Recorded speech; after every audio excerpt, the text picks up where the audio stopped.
Hello, this is day 4 and day 4 এ আমি করেছি cardio. যদিও আমি তোমাদের সাইক্লিং থেকে দেখানো স্টার্ট করেছি, বাট আমি ওয়ার্কআউটটা শুরু করেছিলাম ট্রেডমিল থেকে অ্যান্ড ক্রস ট্রেনার থেকে। তার আগে যদিও আমি ওয়ার্ম আপ করেছিলাম, দেন আমি ফ্লোর কার্ডিও করেছি, যেরকম তোমরা দেখতে পাচ্ছ, jump squat and all. As per me, যেহেতু আমি লাস্ট ডে লেগ ডে করেছি, তাই আমার আজ এতটা পরিমাণে কার্ডিও করা উচিত নয়, এটা আমার মতামত। কিন্তু আমি ওবিডিয়েন্ট স্টুডেন্টের মতন আমার ট্রেনার যা যা বলেছে আমি সবটা শুনেছি। মেশিন অ্যান্ড ফ্লোর মিলিয়ে আজকে আমি 2.5 ঘন্টা কার্ডিও করেছি। আমার যতটুকু নলেজ, আমার মনে হয়েছে যে আজকে যদি আপার বডি কিছু করানো হতো অ্যান্ড দেন এই কার্ডিওটাই 1 দিন বা 2 দিন পরে করানো হতো, এই সেম জিনিসগুলোই, তাহলে হয়তো সেটা আমাকে আরও বেশি করে বেনিফিট করতো।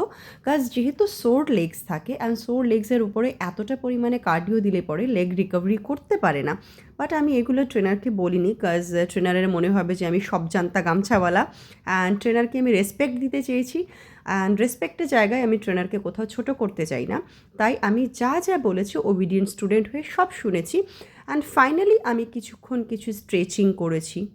বাট ইট ডাজেন্ট মিন যে আমার ট্রেনারের কোনো দক্ষতা নেই, তিনি একজন এক্সপিরিয়েন্সড অ্যান্ড দক্ষ ট্রেনার। বাট আমার তাও যেটা মনে হয়েছে আমি সেটা বললাম। Thank you for watching and love you all.